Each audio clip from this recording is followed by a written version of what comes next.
Ireo fampiofanana samihafa natolotra ireo mpampivelona mivondrona eo anivon'ny Association nationale des sages-femmes de Madagascar dia fitaovana iray fanentanana azy ireo hanatsara ny fandraisana ny vehivavy mitondra vokatra ho fandraisan'izy ireo anjara amin'ny fampihenana ny taham-pahafatesany reny sy ny zaza maty eo am-piterahana hoy ny filovavao ny fikambanana androany. Rasazy irery ihany no raha ao anatina hôpitaly ekipa n'olona miasa ao, misy dokotera ao, misy infirmier ao, misy anesthésiste ao ary misy andrasazy ao.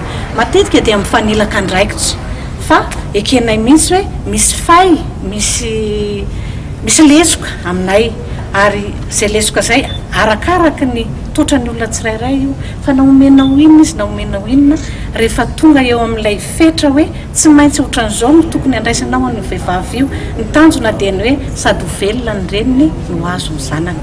Dikan'izay manana anjara lehibe mihitsy rasazy eo amin'ny fampidinana ny taham-pahafatesan'ny reny sy ny zaza indrindra eo am-piterahana.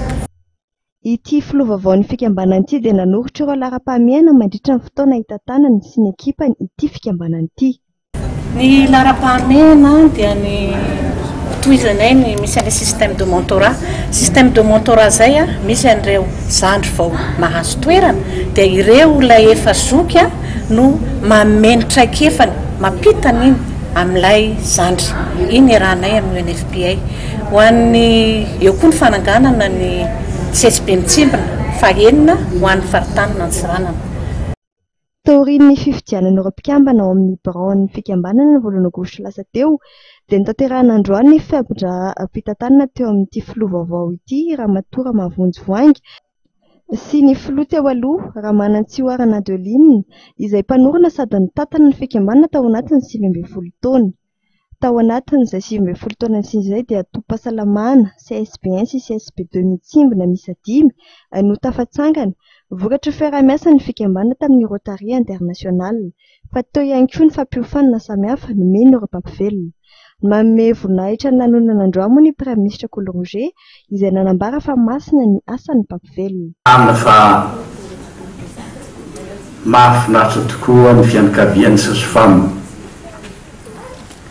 Asa lehibe ary tena masina mihitsy io asanareo io.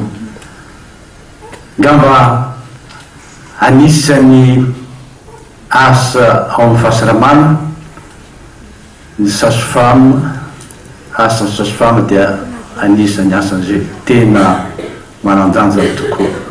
Fahasalamana ho an'ny rehetra izay novinan'ny ministèran'ny fahasalamam-bahoaka.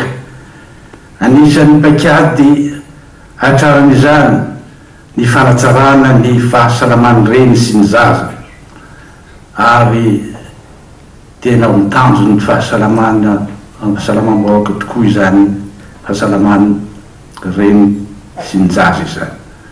Ary koa ny fisian'ny fiaraha-miomana antoka amin'ny sehatra tsy miankina.